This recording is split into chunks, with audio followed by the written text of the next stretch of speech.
Bonjour à toutes et à tous et bienvenue à notre rendez-vous de l'expertise. Ces rendez-vous sont des conférences débats sur des questions qui ont trait à la coopération technique internationale et à l'aide publique au développement. Et autour de ces enjeux de développement, on invite à dialoguer différents acteurs, des acteurs publics, des institutions, nos tutelles, d'autres acteurs du développement, des partenaires, des ONG, ou des acteurs de la société civile même et des professionnels également. Alors, cette année, cette fois-ci, pour les raisons que vous connaissez, le format est différent, c'est-à-dire qu'au lieu que je sois entourée d'intervenants et dans une grande salle de conférence à interférer avec un public restreint, là, je me retrouve seule devant un écran, mais avec une très large audience, puisque plusieurs centaines de personnes se sont inscrites. Et ça, c'est vraiment formidable. Ça donne vraiment un grand espace qu'on espère d'échange. Je ne pourrais pas vous entendre, je ne pourrais pas vous passer la parole, mais nous pourrons interférer. Je pourrai, avec vos messages et vos chats, on pourra vraiment participer. L'événement est retransmis sur tous nos canaux, Facebook, LinkedIn, Twitter, YouTube et sur notre site internet. Donc vraiment, je vous invite à contribuer, à participer, sans oublier de mentionner votre nom et d'où vous nous écrivez. Voilà. Donc, merci d'avance pour votre forte participation. Le thème de cette séance porte sur les médicaments. Comment garantir des médicaments de qualité en Afrique? Enjeux sanitaires, sécuritaires et juridiques. Nous allons passer en revue les différentes étapes qui contribuent à cet objectif, mais avant tout, je voulais passer la parole à nos directeurs, la direction de l'agence, qui voudraient faire un mot d'introduction. Je ne sais pas s'ils sont connectés. Alors oui, voilà.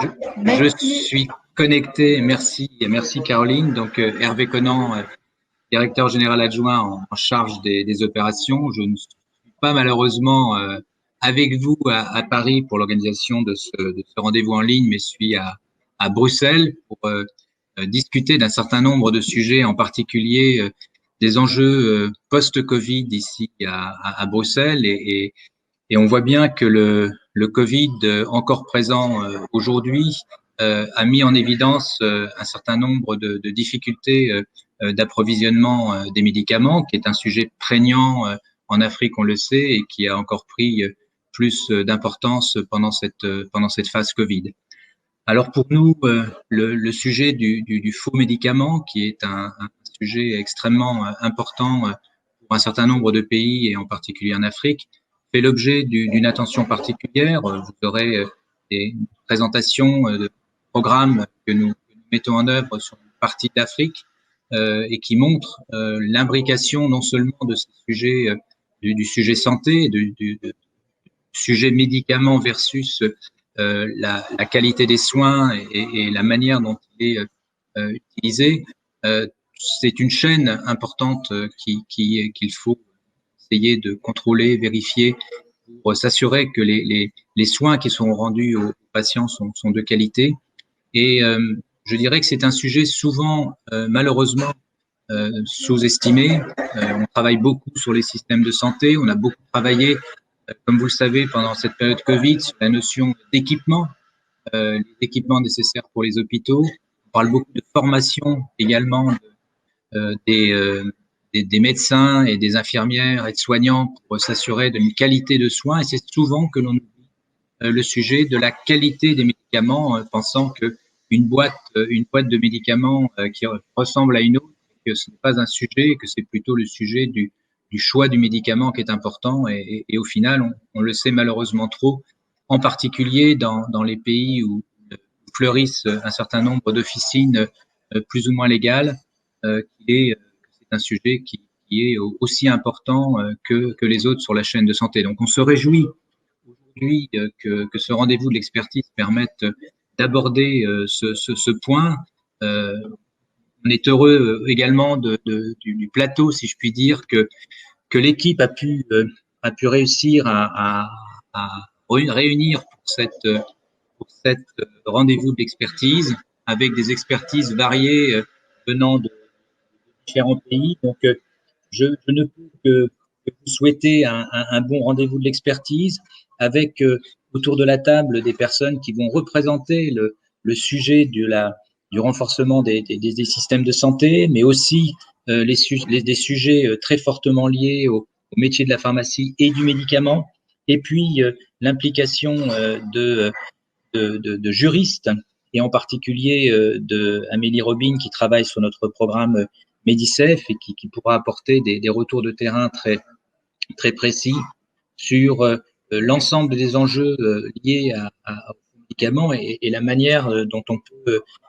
les aborder et essayer d'appuyer les pays dans la régulation de ce marché, puisque in fine c'est un marché et que le faux médicament représente aussi des sommes extrêmement importantes dans le terme de trafic.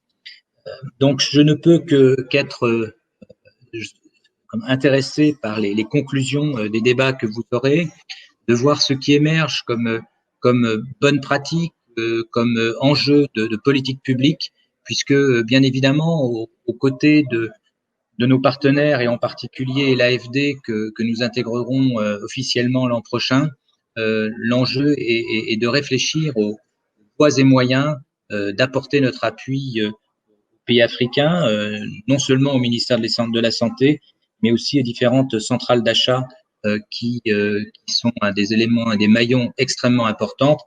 J'en veux pour preuve l'ACAME que je salue et auprès de qui nous apportons un appui multiforme aujourd'hui pour renforcer son rôle et permettre de jouer le rôle qui est attendu d'une centrale d'achat sur le contrôle des médicaments.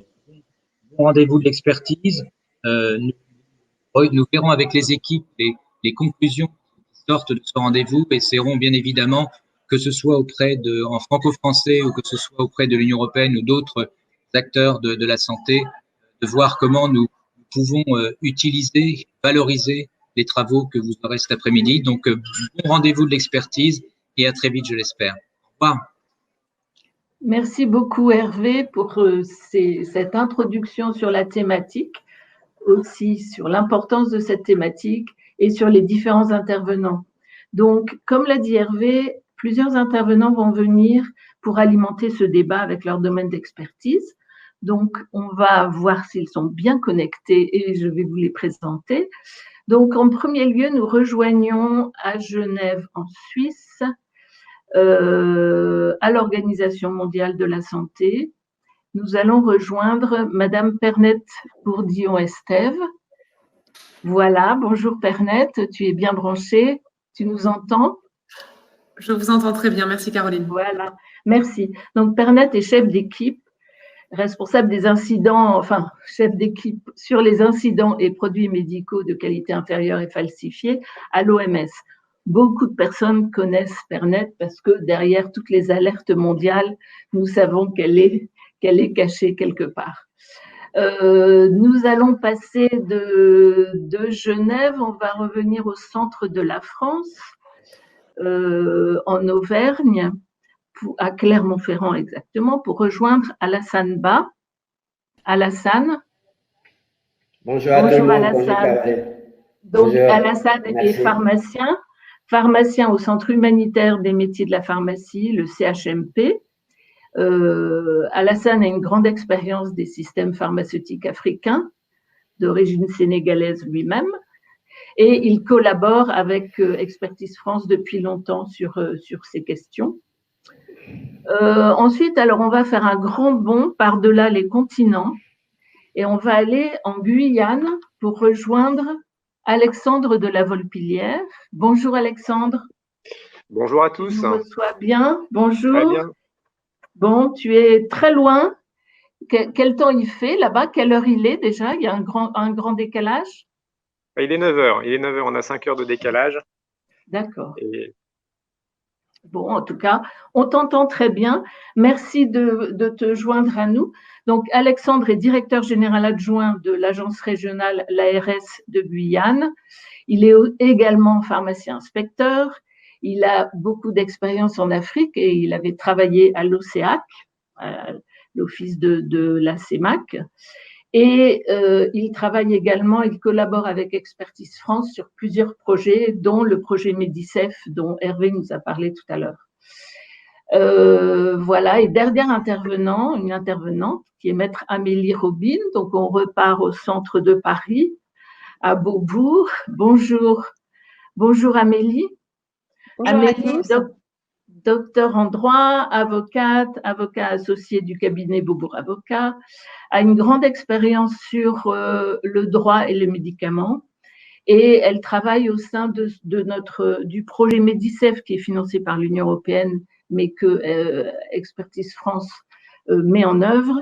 Et elle est la legal key expert dans ce projet. Donc, elle pourra nous parler de toutes ces questions. Tu nous entends bien, Amélie? Parfaitement, Caroline. Bon, très bien. Donc, nous allons commencer, comme l'a introduit tout à l'heure Hervé. Nous allons. Bon, cette conférence avait été préparée avant la crise sanitaire. On a bien vu, évidemment, la crise sanitaire est arrivée, à la fois très brutale et très mondiale, et a eu un impact sur la situation du médicament un peu partout dans le monde. Donc, on a choisi de prendre un peu comme fil conducteur qu'est-ce qui s'est passé pendant la période Covid en Afrique, comment se sont passées toutes les opérations d'approvisionnement, de contrôle de qualité, qu'est-ce qu'on a pu voir, sachant que cette crise a justement mis un focus sur les problématiques, les difficultés, mais a aussi ouvert différentes perspectives pour de nouvelles approches. Donc, nous allons commencer par la question ô combien importante de l'approvisionnement en médicaments. Et donc là, je vais demander à Alassane de nous parler un peu de l'approvisionnement pharmaceutique. Déjà, de nous donner en gros les répercussions qu'il y a eu avec la crise sanitaire Covid-19 sur les marchés pharmaceutiques mondiaux et puis plus particulièrement sur les marchés pharmaceutiques en Afrique. Merci Caroline, merci à tous, bonjour à tout le monde, même à ceux que je ne vois pas. Merci pour ta question qui est très très pertinente. Mais avant de répondre à la question, je voudrais d'abord vous parler d'un produit que tout le monde connaît. Et ceci va me permettre de répondre à ta question, le paracétamol. Le paracétamol, médicament essentiel que tout le monde connaît et que tout le monde a peut-être dans sa maison. Ce qu'il faut savoir que 60% du paracétamol mondial est produit en Chine. Donc, imaginez un peu si vous êtes, avant même la situation Covid, et que vous êtes en Afrique, ou même que vous soyez en Europe, que vous avez besoin de ce paracétamol qui est fabriqué en Chine, 60% encore une fois. Donc, il y a ce phénomène-là. Certes, le Covid nous a permis de voir la situation dans sa globalité, mais il y a un phénomène quand même, donc tout le monde est d'accord maintenant là-dedans, sur la mondialisation et la dépendance des produits de santé par rapport à la Chine et l'Asie. Un autre exemple, nous en France ici, vous avez vu qu'on a eu des ruptures anticancéreuses, des ruptures sur les réactifs pour faire les tests Covid. Donc tout ça, bien évidemment, n'est pas juste lié au Covid, c'est parce qu'on est maintenant dépendant de la Chine, qui est en réalité la pharmacie du monde. Il suffit de voir l'exemple du paracétamol pour comprendre ça.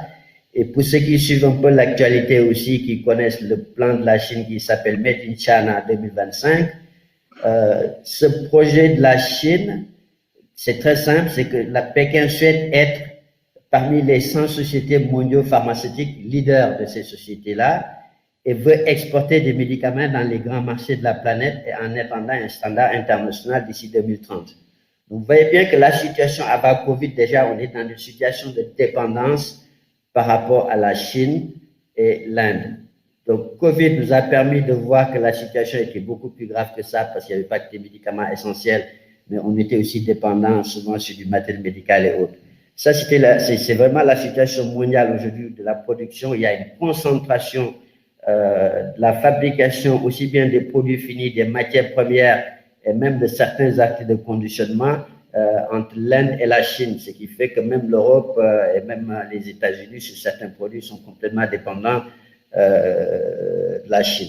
Ça, c'est la situation au niveau d'abord mondial avant et après Covid. Et Covid, vous avez vu la guerre qu'il y a eu autour des tests, autour des réactifs, nous démontre qu'aujourd'hui, on a besoin de changer de modèle, d'avoir un nouveau modèle économique. Ça, c'est la situation globale mondiale. Maintenant, pour ce qui est de l'Afrique, puisque comme on dépend de la Chine et de l'Inde, et que vous avez constaté que pendant la situation de Covid, certains pays, même comme la France, l'Inde, ont pris des mesures pour un certain nombre de produits étaient maintenant interdits à l'exportation. Imaginez un pays en Afrique qui dépend de l'Inde, de la Chine et de l'Europe, et que ces pays, pendant la situation du Covid, disent eux-mêmes, on n'exporte plus des médicaments, y compris même l'hydroxychloroquine. À un moment donné, l'Inde avait interdit l'exportation de ce produit-là. Premier constat. Donc, on est en Covid, on nous interdit d'exporter des produits. Deuxième constat, c'est 90% des produits que nous avons dans nos hôpitaux en Afrique aujourd'hui sont importés, c'est-à-dire que ne sont pas fabriqués localement. Donc, si vous dépendez de 90% de vos produits stratégiques essentiels de l'Inde et de la Chine, et en même temps que ces pays-là en situation de Covid disent qu'il ne faut plus exporter, ça devient très problématique pour nos pays. Ça, c'est d'abord le constat que je voulais faire avant maintenant de répondre à la question sur comment tout ça a été géré dans nos pays. Alors, comment ça s'est fait quand Covid a commencé? Il y a d'abord eu ce qu'on a appelé les plans nationaux de riposte, c'est-à-dire que les pays ont mis en place des plans nationaux de riposte. Une fois qu'on a les plans nationaux de riposte, les pays ont mis ce qu'on appelle des plans d'approvisionnement liés qui découlaient de ce plan national de riposte. Donc, ce plan d'approvisionnement, malheureusement, c'est un peu différent d'un pays à l'autre. Hein. Il y a certains pays où les centrales d'achat n'étaient pas du tout impliquées dans ce processus d'acquisition des produits. Dans d'autres pays, la centrale d'achat était impliquée, mais qu'est-ce qui s'est passé? C'est que le ministère de la Santé, à un moment donné, va passer la commande à la centrale d'achat, qui est un des piliers du système de santé, parce que sans la centrale d'achat, on ne peut pas avoir le médicament, pour ceux qui connaissent l'organisation pharmaceutique de nos pays. Donc, la centrale d'achat reçoit une commande du ministère de la Santé, contacte ses fournisseurs, commence à acheter malgré le confinement, et parallèlement, soit le ministère de la Santé reçoit un don des mêmes médicaments, ce qui fait que la centrale d'achat est dans une situation très compliquée parce qu'elle a déjà passé ses commandes, mais en même temps, pour ces mêmes produits-là, le ministère de la Santé a reçu un don. Donc, qu'est-ce qu'on fait des produits déjà qui ont été achetés par la centrale? Est-ce que la centrale va être payée ou pas? Deuxième cas de figure, c'est pas le don, c'est-à-dire que le ministère va passer la commande à la centrale d'achat, mais en même temps, au sein du ministère, il y a une cellule qui a été créée et cette cellule va passer directement commande. Donc, double commande. Et comme la commande du ministère va arriver sur des fonds, que ce soit des fonds internes du ministère de la Santé ou des fonds des partenaires, résultat, donc le ministère ayant passé commande aussi bien à la centrale d'achat et que directement à ses fournisseurs, la centrale d'achat se trouve avec des produits et se retrouve dans une situation où peut-être elle ne sera pas payée parce que simplement le ministère a acheté directement aussi ces produits-là. Ça, c'était la première chose. Et la deuxième chose qui s'est passée dans certains pays, c'est qu'il y a des cellules qui ont été créées aussi bien au niveau de la présidence de la République qui faisait directement les achats, ou bien au niveau de la primature qui faisait les achats, et dans certains cas, les centrales d'achat n'étaient pas impliquées sur l'acquisition des produits. Au mieux, elles étaient impliquées dans tout ce qui est la division des spécifications, les quantifications, mais quand il s'agit de passer l'acte d'achat, là, soit c'est l'autorité de la primature qui achète, ou la présidence, et au pire, c'est le ministère de la Santé qui achète. Donc, voilà l'implication, en tout cas, qu'on a vu des centrales d'achat dans ce contexte mondialisé sur l'acquisition des produits durant Covid. Caroline. Oui, oui. Non. Ça veut dire que ces systèmes n'ont pas été systématiquement opérationnels ou actifs ou impliqués. Et ça a créé beaucoup de perturbations et d'activités en temps d'urgence où on réagit vite et on ne s'appuie plus sur les opérateurs qui ont les compétences pour le faire. Alors, de manière générale, donc ça, c'est le focus qui est donné pour la Covid. Et c'est vrai qu'on voit que tous les partenaires se sont mobilisés autour du ministère, mais que, voilà, il y a beaucoup de cas où les centrales d'achat ont été laissées de côté. Qu'est-ce qu'on peut dire de manière générale sur la situation maintenant de ces systèmes nationaux d'approvisionnement et de ce modèle de centrale d'achat qui souvent date d'il y a plus de 20 ans, puisque tout ça avait été réformé dans les années 90. Donc, quelle est leur situation générale maintenant? Okay. Merci Caroline. N'hésite pas à m'interrompre comme je parle beaucoup si je dépasse le temps. Voilà. Donc, si tu te permets, avant même de parler de la situation des centrales d'achat, j'espère que certains directeurs ou membres de la CAM sont connectés pour pouvoir alimenter la discussion. Comme on disait, sans produit, sans système de santé. Ça, c'est clair et net. C'est pour ça que je vous donnais l'exemple du paracétamol. Et donc, l'approvisionnement demeure un sujet prioritaire dans nos pays, surtout qu'on est dépendant à 90% de l'extérieur. Juste pour rappeler un peu les responsabilités des différents acteurs de la chaîne d'approvisionnement, avant de répondre sur les centrales d'achat. Parmi les acteurs, il y a d'abord le fabricant. C'est important, même si on fabrique peu localement, le fabricant, c'est le maillon essentiel de la chaîne d'approvisionnement. Parce qu'on dit sans produit, sans système de santé, mais sans fabricant aussi, sans produit. Donc, ce fabricant qui est à l'étranger, c'est important de pouvoir le maîtriser. Ensuite, il y a les pouvoirs publics, les décideurs. Les décideurs qui contractent avec les centrales d'achat en fonction des statuts, ils ont l'autorité, ils ont, la responsabilité de faire en sorte que tous les acteurs qui interviennent dans le système, que ce soit l'autorité de régulation, le laboratoire de contrôle, etc., puissent jouer pleinement leur rôle. Mais souvent, ce qu'on oublie dans ça, c'est les associations de patients. Parce que finalement, nous tous, on travaille pour ces patients-là.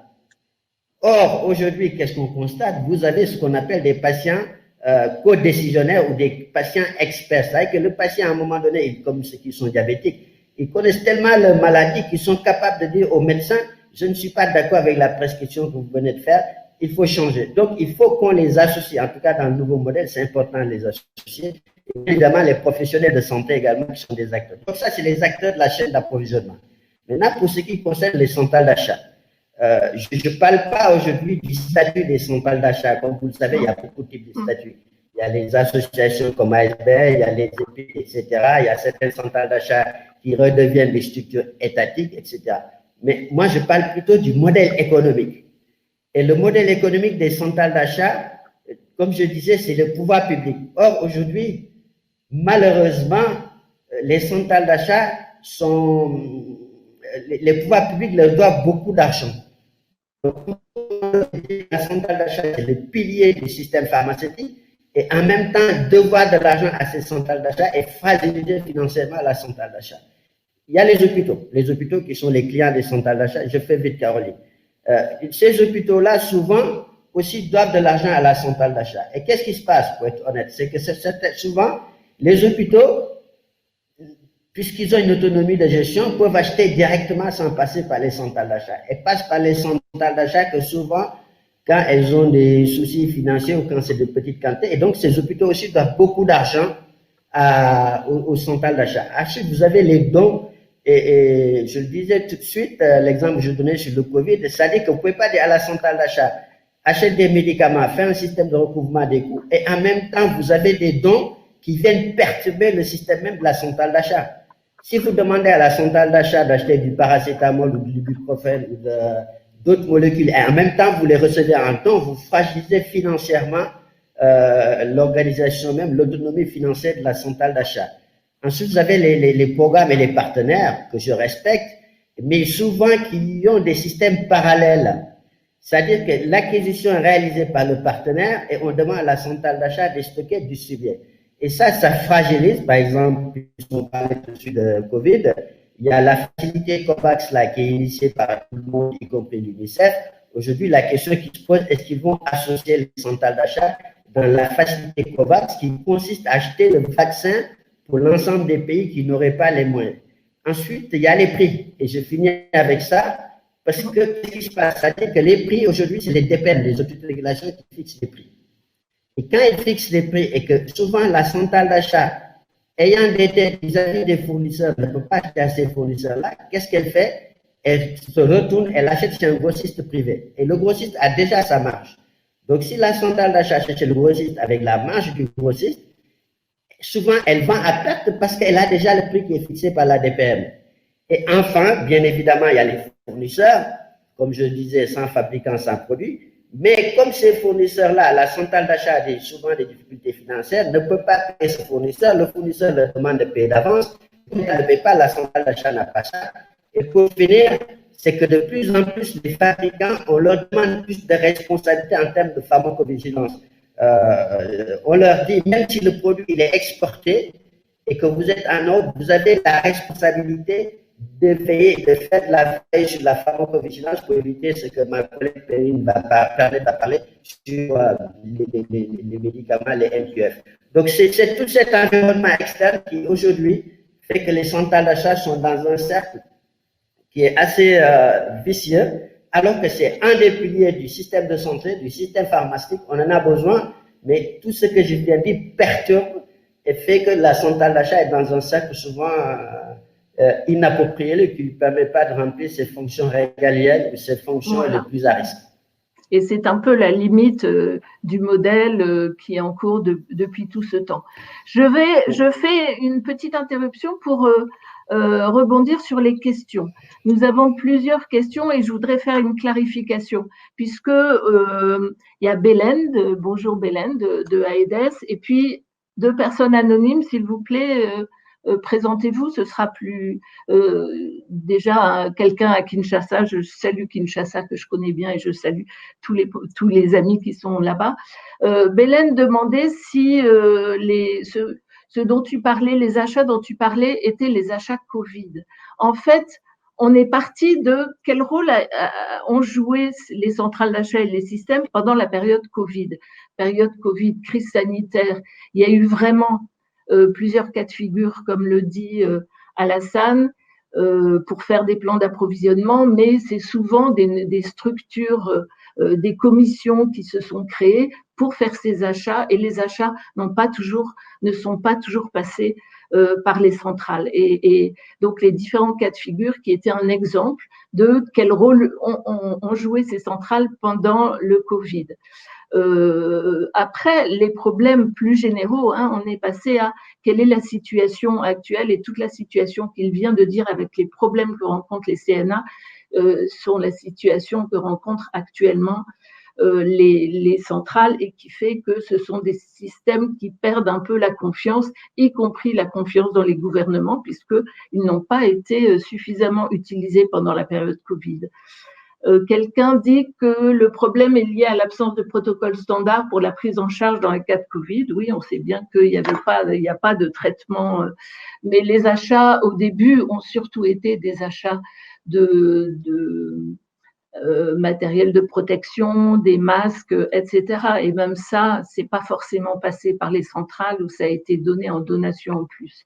Donc, on part de l'exemple Covid, mais après, on est allé sur l'exemple plus général des centrales.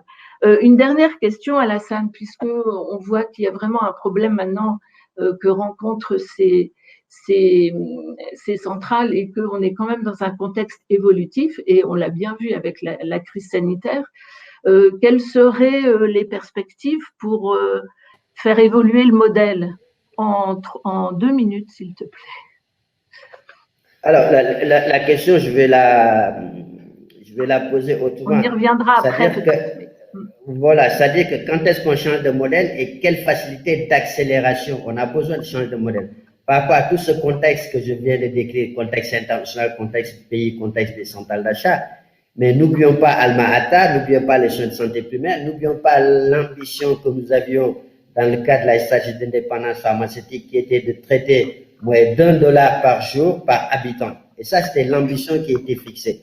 Maintenant, vu le contexte de Covid, vu qu'il y a une relocalisation de la production pharmaceutique qui est en train d'être faite en Europe, vu qu'il y a une guerre commerciale entre les États-Unis et l'Inde, on ne sait pas ce que demain ça fait, mais surtout vu le repositionnement des pays BRICS. Les pays BRICS aujourd'hui se posent la question, est-ce qu'ils vont continuer à exporter ou bien est-ce qu'ils vont se repositionner sur le marché local? Donc tout ça fait qu'aujourd'hui, bien évidemment, on doit changer de modèle, mais si tu le permets, avec une vision régionale, parce qu'il y a certaines centrales d'achat, les quantités sont tellement petites qu'on ne peut pas acheter au niveau international, on va acheter à des prix tellement élevés qu'on peut pas, on va vendre à perte. Donc une vision régionale, une augmentation des capacités, mais surtout, et c'est un mot qui est important, qui me tient à cœur, c'est la solidarité interafricaine. L'ACAM joue ce rôle-là, j'espère qu'ils sont connectés, mais on a vu que dans le cadre du Covid, on a besoin d'avoir une vraie solidarité interafricaine sur le repositionnement des stocks, la redistribution. Il y a des pays qui ont eu beaucoup plus de masques que d'autres. Comment on fait ce plan-là? Donc, changer de modèle, oui. Repositionnement, oui. Augmentation des capacités. Gérer le contexte des centrales, ce que je viens de dire, mais avec une vision régionale, simplement. Merci beaucoup. Merci beaucoup, Alassane. On reviendra sans doute, ce sont des questions très, très importantes. Je vois une contribution de Alexis. Je ne sais pas de quel pays Alexis nous écrit, mais c'est sans doute à cela qu'il fait référence. Mondialisation et organisation de la pharmacie pharmaceutique en temps de crise, cela repose la question des stocks nationaux de médicaments indispensables. Sans doute, il faut effectivement avoir des stocks stratégiques. Est-ce qu'il les faut au niveau national ou est-ce qu'il les faut au niveau de réseau régional ou autre pour avoir des réponses plus rapides? Mais c'est une question qui se pose maintenant et que la crise sanitaire a vraiment montré que c'était vraiment indispensable. Nous allons maintenant voir avec ces systèmes qui peinent quand même à couvrir les besoins en médicaments des populations, on voit aussi se développer à côté des marchés et des pratiques illicites et des marchés parallèles, des marchés illicites, avec une prolifération, une profusion de faux médicaments, et je mets des guillemets à faux médicaments. Donc, on va solliciter Pernet, qui va nous dire qu'en est-il de ce phénomène, qu'est-ce qu'il s'est passé, quel constat on a pu faire pendant la période de la crise sanitaire Covid récemment. Et juste, j'ai mis des guillemets à faux médicaments, ce qui est le terme courant, mais en fait le terme officiel, selon l'OMS, c'est MQIF, médicaments de qualité inférieure et falsifiés. Est-ce que juste en introduction, tu peux juste nous souligner un peu les différences entre médicaments falsifiés sous standard de qualité inférieure, mais avant on disait même contrefaçon qui réfère à autre chose. Voilà, si on peut avoir quelques définitions, merci. Bonjour Caroline et merci beaucoup. J'ai beaucoup aimé l'intervention précédente d'Alassane et l'introduction également qui a été faite. L'accent a été mis sur l'importance de l'accès. Et vous savez que l'accès à des médicaments sûrs, efficaces, de qualité et abordables fait partie des piliers de la couverture santé universelle. Bien, les produits médicaux de qualité inférieure et falsifiés sont un peu l'envers du décor de cet accès. Rien ne sert d'investir dans un accès si les produits auxquels on donne accès ne sont ni sûrs ni efficaces et qu'ils sont soit de qualité inférieure, soit falsifiés. En 2017, les États membres de l'OMS se sont mis d'accord au cours de l'Assemblée mondiale de la santé sur ce qu'était un produit médical de qualité inférieure. Celui-ci est aussi appelé un produit non conforme aux spécifications. En fait, ce sont des produits médicaux qui sont autorisés, mais qui ne répondent pas aux normes de qualité ou aux spécifications des marchés pour lesquels ils sont autorisés. Ça veut dire que ce sont des produits qui ont été effectivement fabriqués par le fabricant déclaré sur l'étiquette, mais il s'est passé quelque chose en cours de route pour qu'ils perdent leur propriété de qualité. Un produit médical falsifié, en revanche, c'est un produit dont l'identité, la composition ou la source sont représentées de façon trompeuse. Et j'insiste beaucoup sur ce mot, c'est l'intention de tromper. c'est une intention qui est soit délibérée ou frauduleuse. Et l'OMS a mis longtemps, quand je dis l'OMS, ce sont les États membres, parce que comme vous savez, l'OMS est une organisation d'États membres, ont mis longtemps pour se mettre d'accord sur cette définition-là. Et il est important de souligner que la définition des produits médicaux falsifiés exclut spécifiquement toute conception de propriété intellectuelle. Donc, la notion entre produit générique ou produit principe ne s'applique absolument pas ici. Et enfin, on a aussi une définition de produits qui ne sont non enregistrés. Ça, ce sont des produits qui n'ont pas été évalués ou approuvés par l'autorité nationale compétente pour le marché dans lequel ils sont distribués. Mais ce que je vous disais avant, c'est que rien ne sert d'investir dans l'accès, de créer un produit dont on a besoin, de le faire passer à travers toutes les chaînes d'approvisionnement et de distribution qui sont complexes, qui sont mondialisées, de le rendre abordable si à la fin, le patient a un produit qui n'est pas de bonne qualité. Et ça, c'est très important parce que je vais vous montrer quelques chiffres qui démontrent l'impact nocif de ces produits-là. Donc, on a estimé, et ce sont des estimations assez prudentes de la part de l'OMS, que plus d'un produit sur 10, plus d'un médicament sur 10 échouait les tests de qualité en laboratoire. Et un produit sur 10 dans les pays à faible et moyen revenu, ça correspond au niveau de grossiste, en fait, sur les volumes non pondérés, à 30 milliards, plus de 30 milliards d'achats.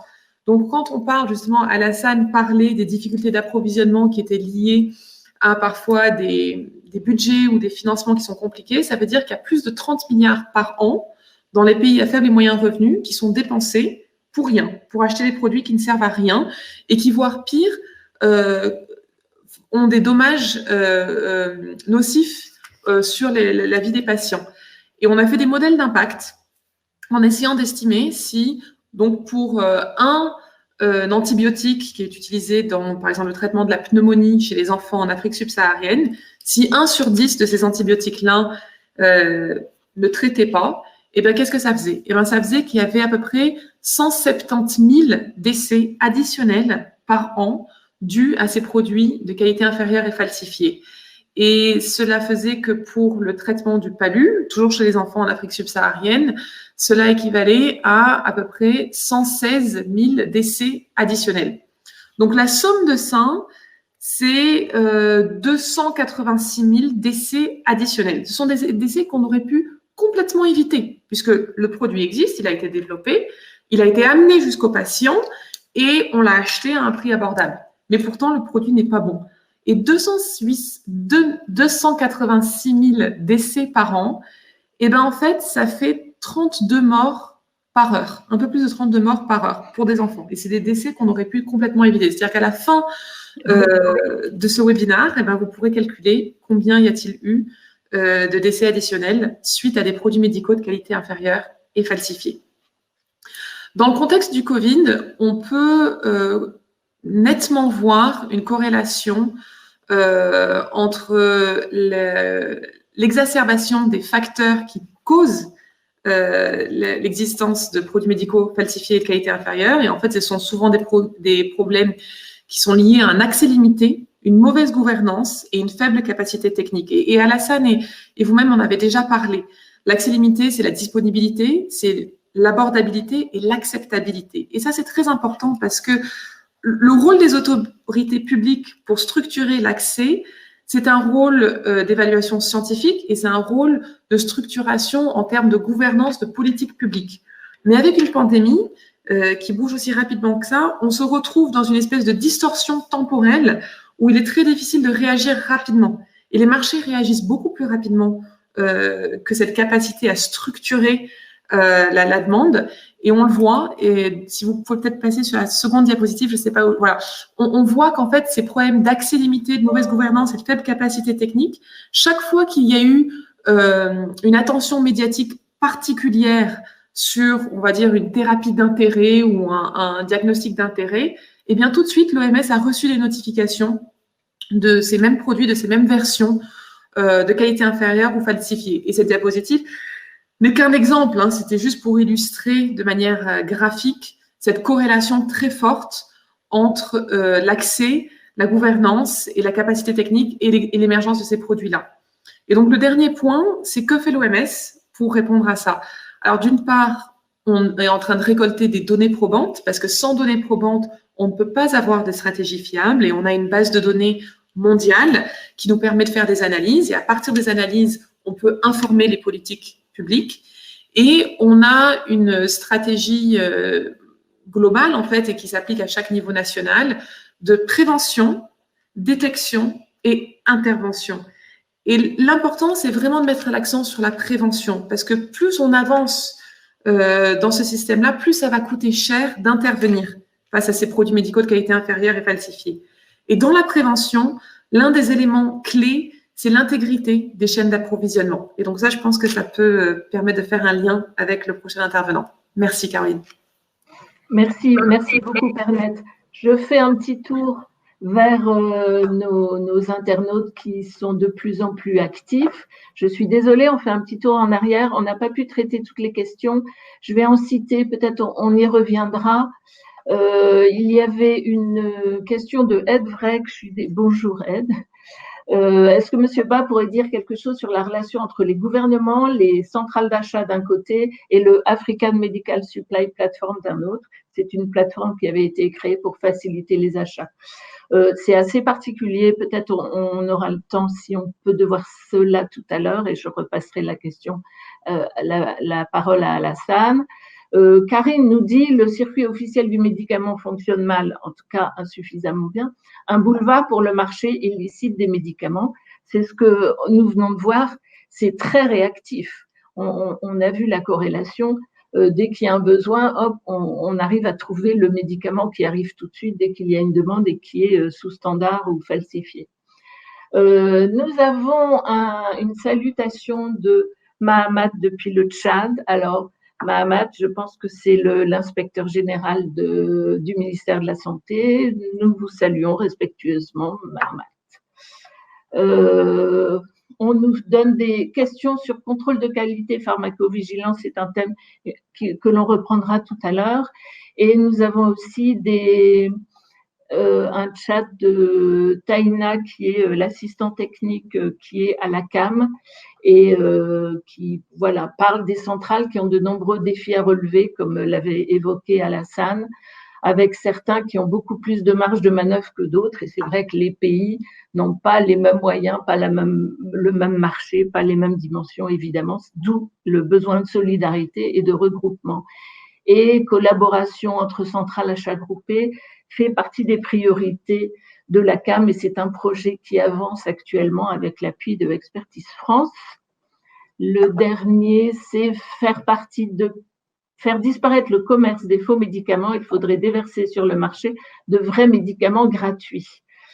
Ça a à voir avec, effectivement, c'est un des facteurs qui est l'accès financier aux médicaments, puisque c'est quelque chose qui détourne la population et qui va plutôt acheter les médicaments dont la qualité n'est pas garantie sur les marchés. Donc, c'est effectivement une question. Je pense qu'on essaiera de l'aborder. Nous allons, merci à tous et continuer à nous approvisionner en questions et ça montre que quand même il y a une bonne interaction. Merci beaucoup. Nous allons poursuivre après la discussion avec Pernette, l'introduction, c'est puisque maintenant il y a une prise de conscience, une mobilisation des pays. Comment font-ils pour lutter contre les MQIF? En termes juridiques, de quoi disposent-ils? Qu'en est-il? Et est-ce que, avec ce phénomène de médicaments falsifiés, on peut parler et on parle de criminalité pharmaceutique? Donc là, je vais me tourner vers Maître Robin, Amélie. Est-ce que tu peux nous dire un peu de ton expérience?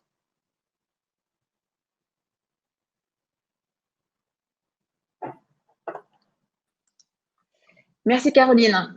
Alors effectivement, en fait, quand on parle de faux médicaments, on pense tout de suite à la définition des médicaments, aux médicaments de qualité, comme l'a rappelé Pernette tout à l'heure. Mais ça, effectivement, ça concerne le volet amont. le volet prévention, donc tout l'aspect réglementaire, droit pharmaceutique, comment est-ce qu'on met un médicament sur le marché, quelle est la définition d'un médicament, un médicament de qualité, etc. Ce que l'on oublie très souvent, c'est qu'effectivement, pour pouvoir également lutter contre les faux médicaments, il faut s'attacher à observer et développer le côté répressif, donc le côté droit pénal pharmaceutique. Et en fait, très souvent, le volet répressif est oublié ou incomplet. Et si effectivement on s'attache à regarder un petit peu la législation des pays africains, on peut trouver des dispositions d'ordre général qui peuvent bien sûr servir pour pouvoir réprimer par exemple la falsification de documents. Il n'empêche que très souvent, ces dispositions demeurent des dispositions d'ordre général qui ne sont pas donc spécifiques et qui ne prévoient pas d'infraction particulière pour la problématique donc des médicaments falsifiés. Alors, c'est tout à fait dommage parce que, effectivement, plus le droit pénal exige que, effectivement, nous ayons des infractions définies pour pouvoir réprimer et donc prévoir des sanctions au comportement répréhensible. Et d'autre part, c'est très intéressant d'avoir des sanctions spécifiques attachées à telle ou telle infraction. Alors, effectivement, il y a une démarche qui était très intéressante. Donc, comme le rappelait Caroline en début de cette conférence, donc je suis l'expert légal juridique du projet MediSafe qui est mis en œuvre donc, par Expertise France. Et ce projet MediSafe, il s'attache à donc développer, intensifier la lutte contre les faux médicaments et les médicaments de qualité inférieure dans 11 pays d'Afrique centrale et d'Afrique de l'Est. Et dans ce contexte-là, effectivement, on a mené donc un certain nombre de missions. Il couvre donc 11 pays. Et donc les premières séries de missions avaient pour but d'identifier un petit peu le schéma du médicament, mais également, donc, de mon point de vue, effectivement, le cadre juridique dans lequel s'inscrit la lutte contre les faux médicaments. Ce qui est le pendant direct de l'accès aux médicaments. On a accès aux médicaments de qualité d'un côté et puis la répression des faux médicaments et les médicaments de qualité inférieure de l'autre. Et en fait, outre le fait qu'on s'apercevait qu'il y avait très souvent des dispositions uniquement d'ordre général qui pouvaient être utilisées dans le droit pénal des pays, on s'est également rendu compte qu'en fait, les différents acteurs et les différentes institutions n'avaient pas nécessairement connaissance de leur législation interne. Et donc, c'était très intéressant, effectivement, d'avoir des discussions avec tous les représentants de ces institutions et d'instaurer aussi un dialogue entre elles pour savoir quel comportement adopter en présence d'un lot de faux médicaments ou de contrefaçons mis sur le marché. Et donc, c'est également à partir de l'identification des textes existants qu'il est naturellement ensuite, dans un second temps possible, de voir quels axes d'amélioration peuvent être apportés au sein du droit pénal de chacun des pays. Et c'est l'un des objectifs du projet MediSafe que, par exemple, d'apporter de l'expertise technique au pays pour pouvoir effectivement adapter la législation, renforcer la législation donc pénale, encore une fois, dans chacun des pays pour pouvoir lutter de manière plus efficace contre le trafic, puisque effectivement le trafic de médicaments, aujourd'hui, on sait qu'il est donc il a pris une telle ampleur qu'il est beaucoup plus lucratif que le trafic de drogue et que par conséquent, naturellement, on parviendra davantage à lutter contre ce trafic si les sanctions pénales sont extrêmement sévères et donc dissuasives. À titre d'exemple, encore une fois, on a un texte de droit pénal international qui peut être très intéressant pour traiter de cette problématique, qui est la Convention Médicrime. La Convention Médicrime, qu'est-ce que c'est? C'est un traité international de droit pénal qui a donc été érigé sous l'égide du Conseil de l'Europe. Le traité a été adopté en octobre 2011 et est entré en vigueur en janvier 2016. Même si ce traité a été donc rédigé sous l'égide du Conseil de l'Europe, c'est un traité qui est extrêmement intéressant puisqu'il est ouvert à la signature puis à la ratification de l'ensemble des États qui souhaiteraient y adhérer.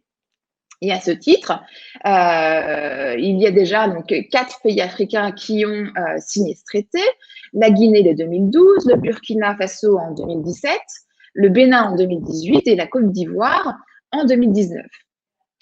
Et ce traité est intéressant parce qu'il reprend la définition de la contrefaçon comme étant vraiment la désignation trompeuse de l'identité ou de la source, avec ce fameux élément intentionnel qu'on retrouve systématiquement dans les infractions de droit pénal, et comme le rappelait également Pernet tout à l'heure.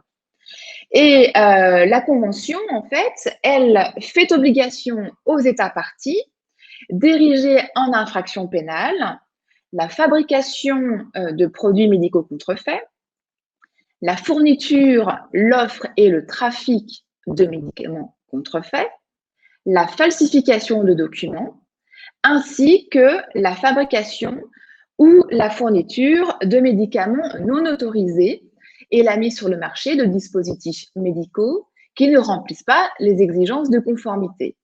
Et on sent bien donc que ce texte qui a vocation donc à vraiment criminaliser, pénaliser au sens de droit pénal ces infractions permettra, plus effectivement les pays pourront adopter des définitions aussi convergentes dans la lutte contre le faux médicament et les médicaments donc de qualité inférieure, naturellement, cela permettra de renforcer à l'échelle mondiale, puisque le trafic, bien évidemment, ne s'arrête pas aux frontières des États, surtout dans ce trafic, de effectivement tenter de dissuader les organisations criminelles de limiter leur trafic. Peut-être juste un mot également pour bien rappeler que quand bien même dans cette convention on utilise le terme de contrefaçon, il est effectivement très important d'avoir à l'esprit que lorsqu'on parle de droit pénal pharmaceutique, faux médicaments ou médicaments de qualité inférieure, effectivement, la convention, elle ne fait pas de distinguo entre les médicaments princeps et les médicaments génériques, et elle inclut absolument tous les médicaments, qu'ils soient ou non protégés par des droits de propriété intellectuelle. Et ça, c'est vraiment important d'insister là-dessus, parce qu'il y a eu beaucoup de confusion, effectivement, au départ sur le terme même de contrefaçon. Là, on est sur la contrefaçon au sens très large, à savoir la présentation trompeuse de produits médicaux sur l'identité et la source de ces produits médicaux. Merci Amélie pour ces précisions. Je voudrais repasser peut-être la parole à Pernet sur cette question juridique et la distinction de criminalité. Juste avant, je fais un petit tour vers les questions. Alors, il y a des questions qui se rapportent à l'intervention de Pernet. Monsieur Marouf Diallo qui demande les sources et les bases de données de l'OMS. Je pense que je passerai cette question peut-être en dehors de la conférence à Pernet. On l'a évoqué, il y a eu une question de Abdon Goudjo, qui est maintenant au Congo, je pense. Bonjour Abdon. Beaucoup d'hydroxychloroquine a été utilisé en Afrique pour la prise en charge de la Covid-19. Que savons-nous de la qualité de ces produits au-delà de leur pertinence? Bon, déjà, au-delà de leur pertinence, on n'a toujours pas démontré que c'était utile et que c'était reconnu pour traiter la Covid, mais c'est vrai que ça a été tout de suite inclus dans beaucoup de protocoles de prise en charge dans les pays africains. Et comme l'a dit Pernet, mais peut-être elle a des chiffres dessus, d'emblée, on a vu apparaître, et il y a eu des alertes sur de la fausse hydroxychloroquine.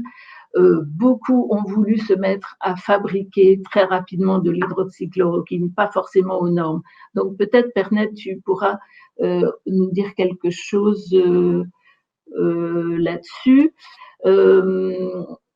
Il y a quelqu'un qui nous suit de Conakry. Alors, je ne sais pas, j'ai vu tout à l'heure que quelqu'un en Guinée venait de la direction des douanes. Et je sais que la Guinée a ratifié la convention Médicrime. Donc, peut-être qu'ils peuvent aussi nous échanger leur expérience. Je vous suis de Guinée. La distinction entre faux médicaments et médicaments génériques légalement autorisés, objet de litige et de saisie, n'est pas claire. Bon, ça, c'est peut-être Amélie, ce que tu venais de dire. Bon, quelles sont les stratégies développées au Sahel pour garantir l'approvisionnement en médicaments contre le paludisme, la tuberculose et les ARV? C'est une question un petit peu à part, on reviendra par rapport aux questions des programmes. Et j'ai vu que Eric Fleutelot nous avait aussi mis une question sur la réglementation. J'ai perdu sa question, mais je ne la vois plus. C'était, est-ce que la qualité ne s'applique pas aussi aux autres produits de santé, en citant vaccins, réactifs et équipements ou matériel médical. Bien évidemment, la qualité s'applique à tout. Je précise que les vaccins sont des médicaments. Les médicaments, c'est une réglementation pharmaceutique, on va le voir. Les autres produits, ce sont d'autres normes, mais bien sûr, la qualité est exigée partout. Je repasse la parole à Pernette. Pernette, est-ce que tu peux nous dire, si on reprend l'exemple de l'hydroxychloroquine, est-ce que tu as des données là-dessus? Et puis après, sur la question de la criminalité pharmaceutique dont on vient de parler. Merci Caroline. Le cas de l'hydroxychloroquine est particulièrement intéressant. Alors, pour répondre très rapidement aux chiffres, nous avons des notifications dans la base de données de l'OMS, mais les notifications que l'on reçoit ne peuvent en aucun cas être extrapolées pour donner une prévalence du nombre ou de la proportion d'hydroxychloroquine falsifiée ou de qualité inférieure qui circulerait, parce qu'il s'agit d'un système sur base de notification. Donc, on ne peut pas extrapoler une prévalence, mais on en a reçu un certain nombre. L'hydroxychloroquine, c'est particulièrement intéressant parce qu'on a vu vraiment une augmentation du nombre de notifications suite à l'attention qui a été portée sur ce produit-là par des hommes politiques particulièrement présents dans les médias et sur les plateformes de médias sociaux. Donc, il y a eu un lien direct là. Et ce qui est intéressant, c'est qu'on a eu des notifications qui nous sont parvenues principalement de la région africaine. Et je pense qu'il y a deux raisons à ça. La première, c'est que nous avons un bon réseau de points focaux dans cette région-là. Donc, il y a un biais naturel de notification parce que c'est de là où viennent nos points focaux les plus actifs. Mais l'autre raison, c'est qu'il y a un usage historique de la chloroquine dans cette région-là pour le palu, même si ça n'est plus forcément tout à fait recommandé, en tout cas pour un traitement de première ligne. Et ce qui a fait qu'il y avait peut-être des produits qu'on pouvait facilement remettre en avant dans ce sens-là. Et ça me mène à un point que Amélie a fait, sur lequel je voudrais rebondir, c'est qu'il est très important de ne pas focaliser les efforts uniquement sur les produits falsifiés. Il faut également prendre compte des produits de qualité inférieure, parfois on dit substandard.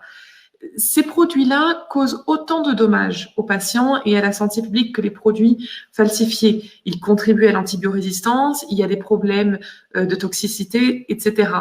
Et dans tout ce qui est distinction criminelle, l'OMS n'a pas un mandat d'application des lois. On ne peut que guider les États membres et leur recommander de prendre telle ou telle approche. Mais deux choses. Sur les produits falsifiés et de qualité inférieure, de manière grossière et schématisée, toutes les actions de prévention et toutes les actions de détection vont globalement se ressembler. Et ça n'est qu'au moment de la réponse qu'on va avoir une petite divergence. La réponse doit être réglementaire dans les deux cas, c'est certain.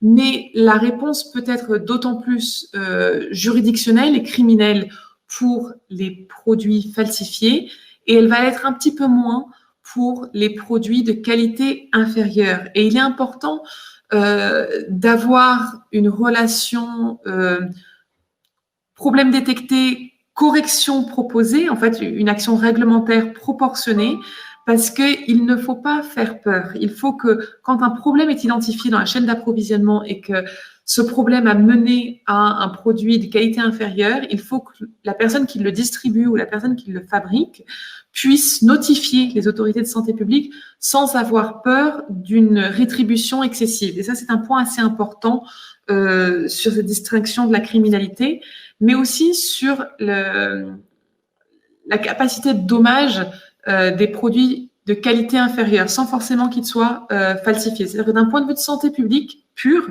cette distinction entre qualité inférieure, substandard et falsifié est moins importante, parce qu'il faut vraiment empêcher les patients de consommer ces produits-là.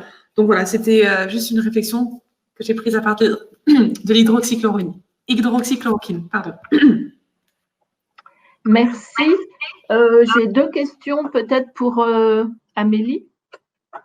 J'ai un commentaire sur le volet répressif. Essayé au Sénégal, s'est heurté à un mur.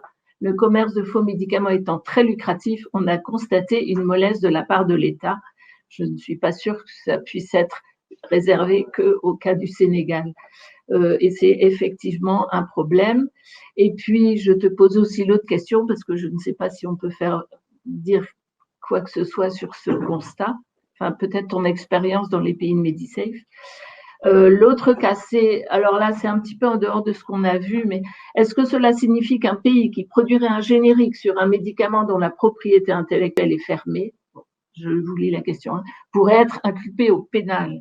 Bon, là, on arrive dans les TRIPS ou les contrefaçons ou les… Bon, est-ce que tu peux juste repréciser un petit peu ou répondre à cette question, Amélie? Oui, bah peut-être d'abord, juste un mot sur l'observation qui a été faite par la personne qui vient du Sénégal. Naturellement, on peut mettre en place toutes les législations du monde, les meilleures et les mieux intentionnées soient-elles. Naturellement, il y a le texte et ensuite il y a l'application qu'on en fait, ce qu'on appelle le law enforcement. Et naturellement, il faut qu'il y ait une réelle volonté politique de lutter contre le trafic pour qu'on ait des résultats sur le terrain.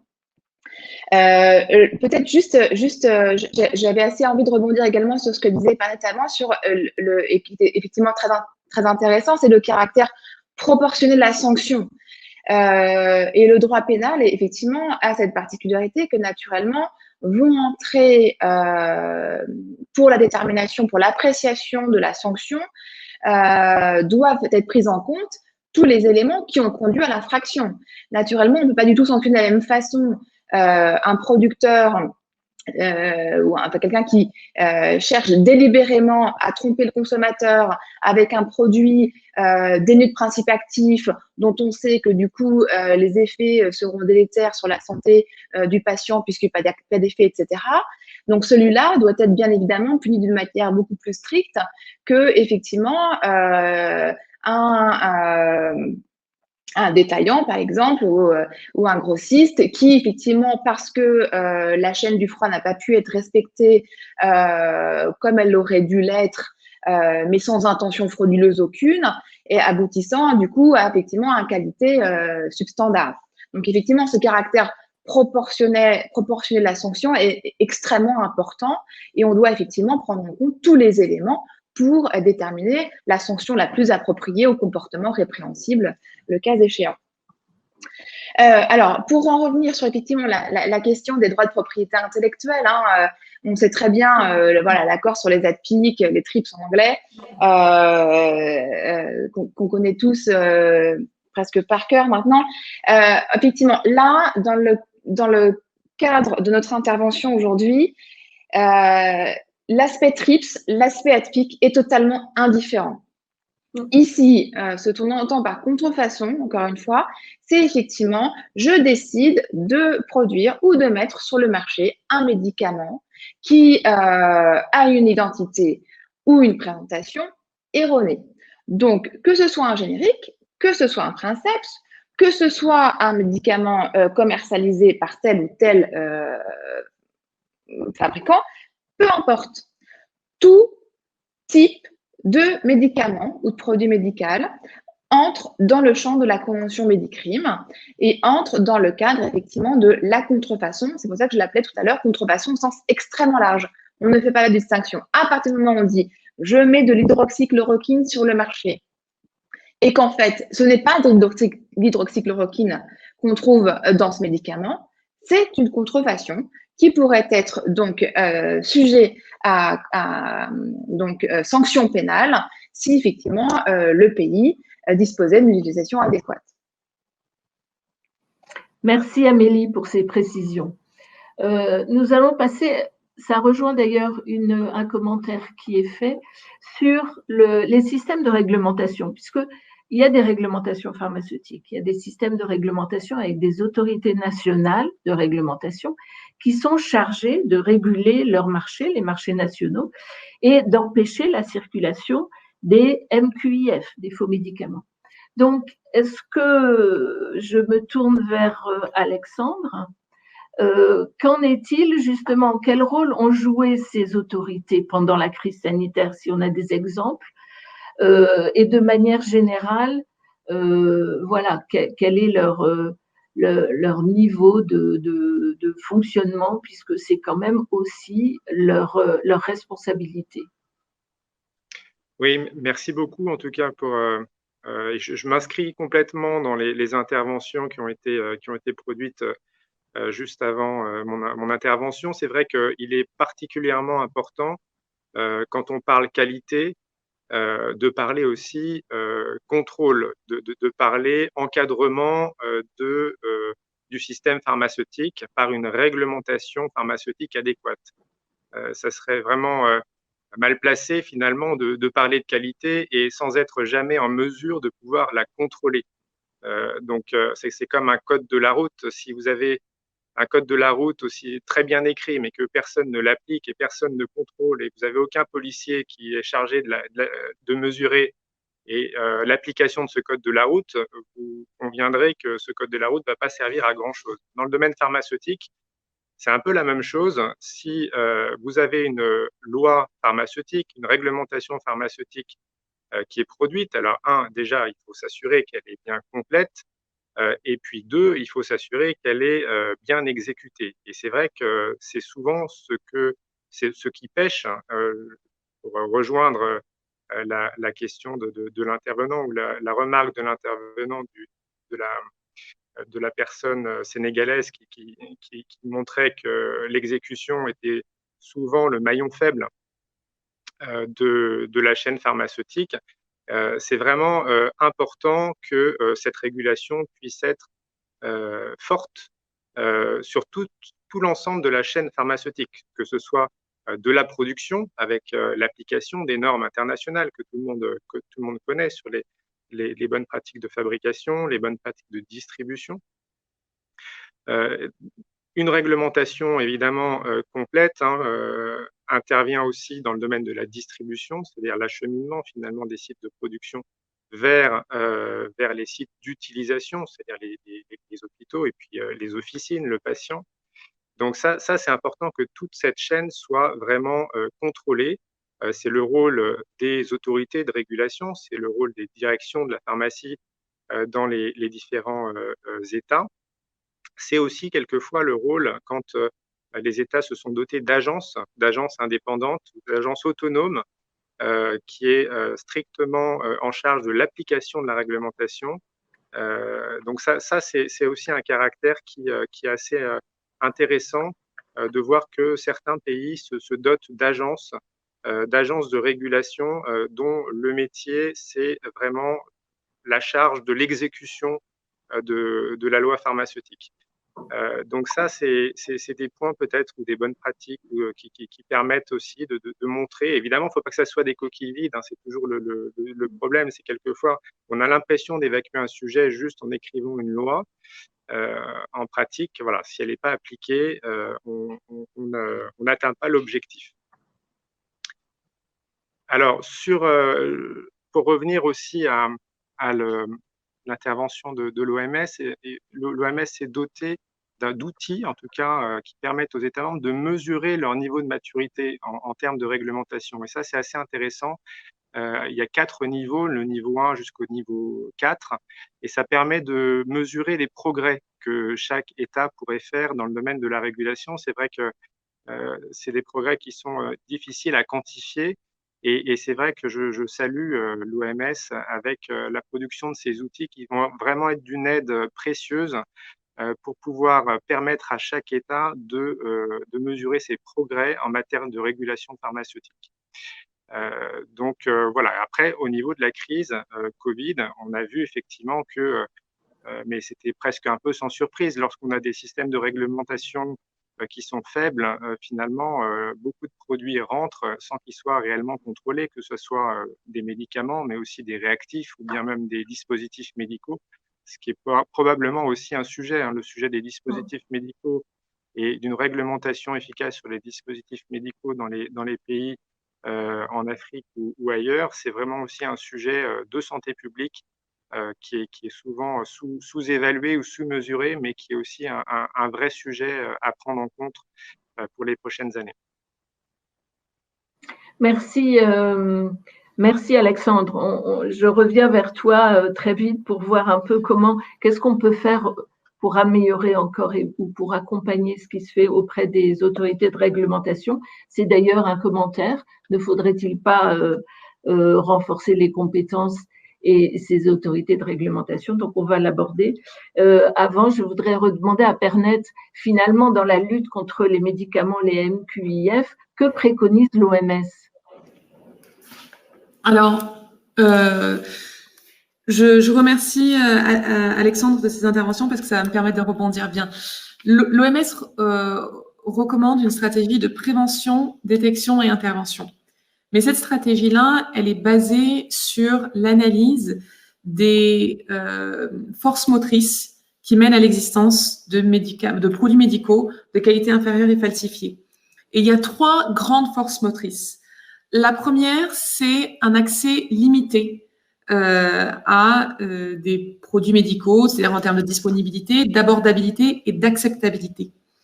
Et c'est vrai que comme on parle d'abordabilité, vous l'avez dit tout à l'heure, il y a un intervenant qui a suggéré que la gratuité de tous les produits médicaux résoudrait assez facilement le problème.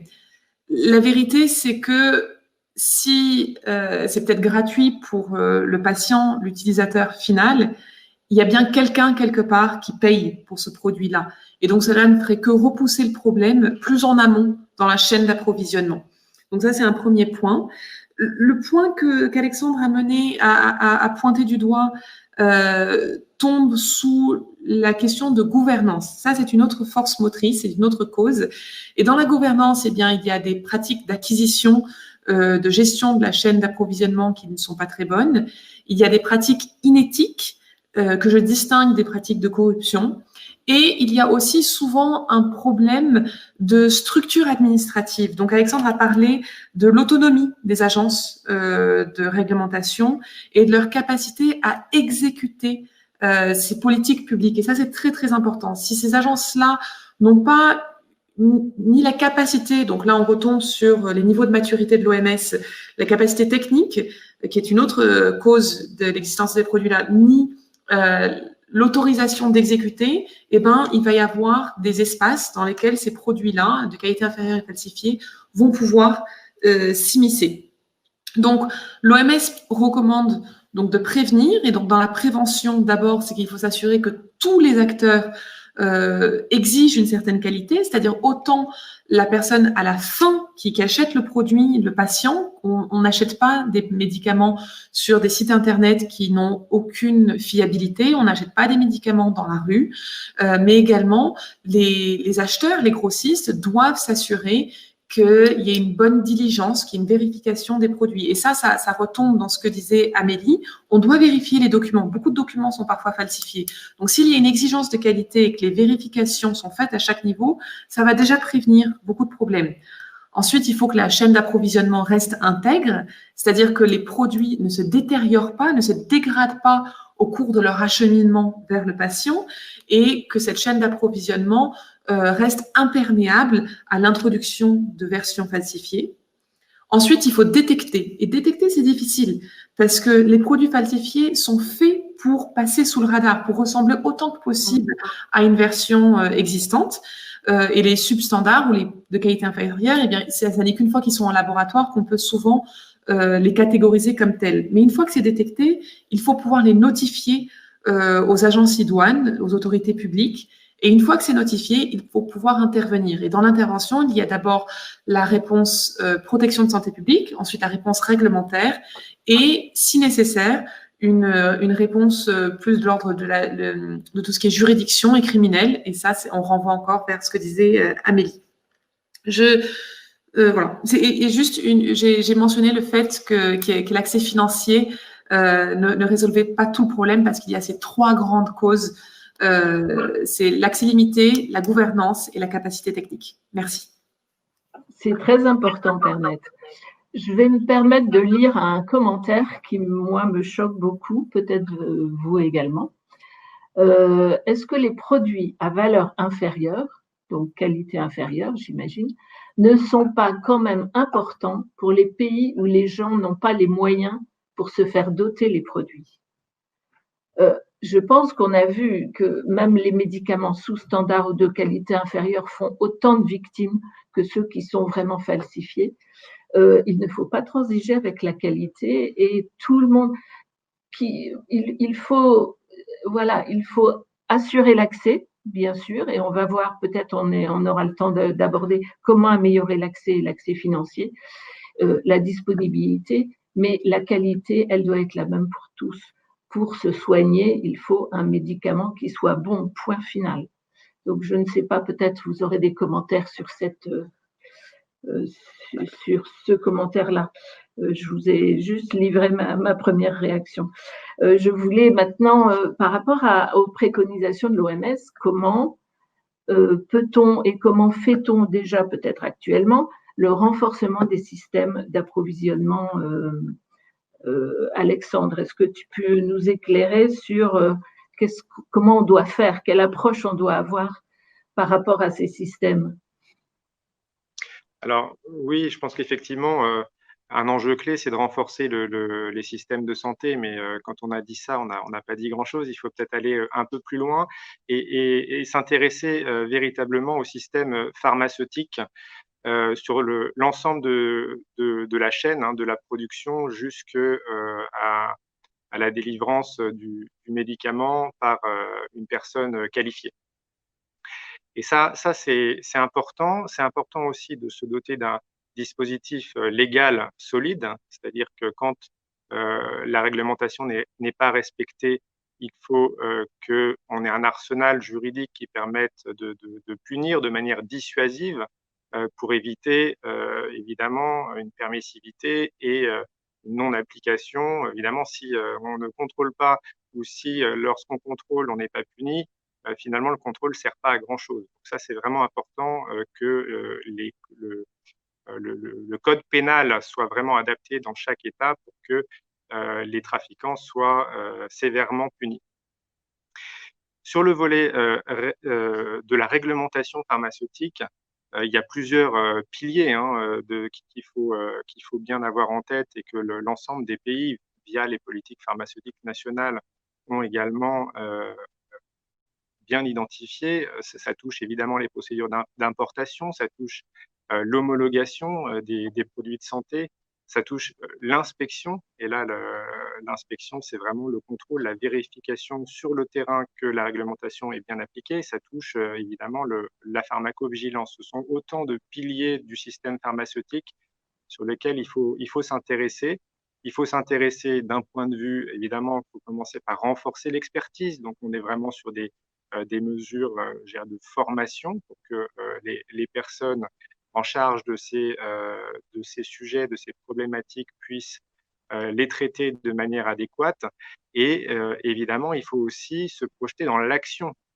Et l'action, c'est leur permettre de pouvoir exécuter correctement l'homologation, l'importation, en permettant ou en facilitant l'accès à des grilles, par exemple, d'inspection, ou bien des procédures qui leur permettent de conduire cette politique pharmaceutique de manière adéquate. Et ça marche, c'est-à-dire que quand on voit dans les pays de niveau 4, les pays de régulation où le niveau de régulation est important, sont aussi les pays où le système pharmaceutique est le plus intègre, où la qualité des médicaments est la meilleure, et c'est aussi là où on a le moins de produits falsifiés ou sous standard. Donc c'est vraiment cet engagement dans un renforcement de la réglementation pharmaceutique me paraît primordial, surtout dans un contexte, comme le signalait Alassane Ba, où la mondialisation, où la porosité des frontières est très importante. Donc c'est vraiment au niveau national qu'il faut pouvoir renforcer cette capacité à agir. Alors, il y a le niveau national, mais il y a aussi le niveau régional. Et c'est vrai que en s'appuyant aussi sur les régions, je pense à la CEMAC, mais à l'UMOA, mais aussi l'ensemble des régions de l'Union africaine, il est très important dans un contexte de porosité des frontières où les produits finalement circulent, de pouvoir travailler ensemble, travailler à coopérer. C'est vrai qu'on voit par exemple l'Afrique centrale que je connais bien. Le port de Douala au Cameroun sert aussi à approvisionner le Tchad, la Centrafrique et aussi le nord du Congo quelquefois. Donc c'est important qu'il y ait des réglementations qui soient communes, harmonisées, pour éviter, pour que les pays comme ça de transit puissent en tout cas être aussi contrôlés aussi à ce niveau-là. Donc cette réglementation, elle peut être aussi donc vue à un niveau régional. Et ça, je pense que c'est important pour l'harmonisation des pratiques, mais également aussi pour la mutualisation de l'expertise. C'est vrai que ça demande des compétences dans l'homologation, dans l'évaluation des dossiers d'AMM. On a des compétences aussi fortes à acquérir dans le domaine de l'inspection, mais également dans le domaine de la pharmacovigilance. Et c'est en mutualisant les choses aussi à un niveau régional qu'on peut permettre d'avancer peut-être plus vite et d'apprendre des uns des autres. Donc voilà, ce renforcement au niveau national et régional me paraît prioritaire. C'est d'autant plus important qu'on peut rappeler l'initiative de l'Union africaine de mettre en place une agence africaine du médicament qui s'appuiera sur les différentes régions. Tu peux nous en dire juste un mot et sur l'harmonisation qui se fait actuellement? Oui, on a l'Union africaine avec, sous l'impulsion du NEPAD, qui a également lancé, comme vous le savez, des lois types pour essayer d'harmoniser, en tout cas de faire converger les réglementations pharmaceutiques. Et ça, c'est vraiment un point essentiel.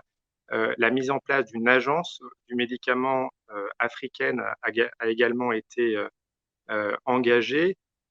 Cette agence, donc c'est sous forme d'un traité qui doit être maintenant signé et ratifié. Ça a été signé et ratifié par au moins 15 pays. On n'est pas très loin des 15 pays pour les signatures, mais par contre, je crois qu'il n'y a que 2 pays qui ont ratifié à ce stade. Donc pour l'instant, le traité n'est pas encore appliqué ou opérationnel, et donc l'agence n'est pas encore mise en place. Mais cette agence, finalement, viendra aussi mutualiser l'expertise et s'appuiera sur les compétences régionales. Donc ça, c'est vraiment aussi important d'avoir ça en tête. C'est aussi en renforçant ces communautés économiques régionales qu'on va pouvoir peser aussi dans l'expertise et dans l'évaluation qui sera menée au niveau continental, au niveau de l'Agence africaine du médicament. Donc, investir dans le régional, c'est aussi finalement nous permettre aussi de reprendre une certaine influence aussi à l'échelle du continent. Merci beaucoup, Alexandre, pour cette précision. Alexandre faisait référence à l'importance de travailler au-delà des frontières et de travailler avec les pays voisins. Est-ce que, Amélie, tu peux nous dire ton expérience avec le projet MediSafe sur la coordination des différents acteurs? Alors oui, bien sûr. En fait, à mon sens, déjà, il faut insister sur le fait que la coopération, elle doit intervenir de manière verticale, mais également de manière horizontale. De manière verticale, j'entends par là effectivement qu'il faut qu'il y ait une coopération entre les différents services d'un même pays, c'est-à-dire que et à tous les maillons de la chaîne. Naturellement, il faut que les informations remontent et qu'on puisse effectivement mettre en place des process pour appréhender un lot de faux médicaments qui cherchent à rentrer sur le territoire, par exemple, ou savoir ce que l'on fait quand on découvre un lot de médicaments falsifiés sur un marché. Et il faut également donc une coopération nationale au sein même du pays. Et en ce sens, c'était intéressant puisque dans le cadre du projet MediSafe, effectivement, et je pense notamment au Kenya, et bien en fait, le Kenya avait mis en place des cellules spécifiques pour lutter contre le trafic de faux médicaments. Alors, ces cellules, elles étaient composées effectivement d'agents des douanes, de policiers, de représentants du ministère de la Santé et également de représentants de l'agence de régulation. Ce qui permettait effectivement de mieux contrecarrer les effets, en tout cas de limiter la répartition ou la dissémination des lots défectueux sur le marché, parce que effectivement chacun en fait savait ce qu'il devait faire et en tout cas connaissait le référent ou en cas de doute également en fait disait ah bah oui mais en cas de doute moi j'appelle mon référent à l'agence de médicaments et donc il va venir et si on a besoin on fait une réunion, on observe ensemble etc. puis on décide ce qu'on fait. Et effectivement, ce modèle donc de coopération nationale, donc au sein de différents services des différentes institutions gouvernementales, est extrêmement précieuse. Et donc, on a vu notamment au Kenya que ça fonctionnait très bien quand c'était mis en place. Le deuxième aspect, bien sûr, c'est qu'il faut qu'il y ait une coopération également entre le secteur public et le secteur privé. Parce qu'on ne peut pas se passer l'un de l'autre. Et il faut qu'effectivement les process de la même manière soient tout à fait uniformes, connus au sein du pays. Mais aussi, du coup, et au niveau régional et plus largement international.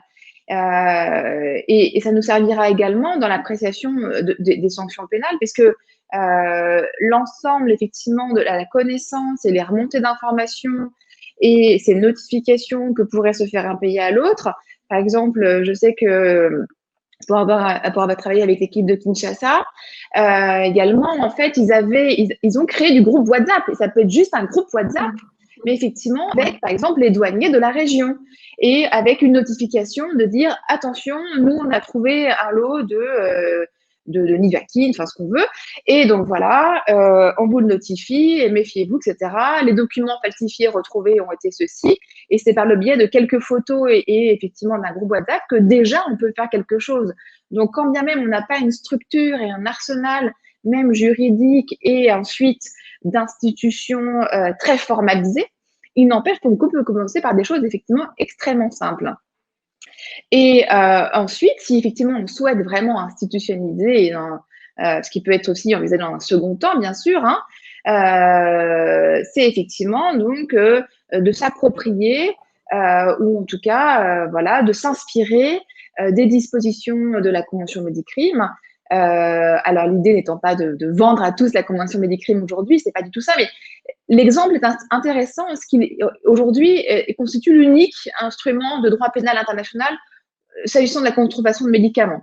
Donc, c'est pour ça qu'il est présent dans cette conférence.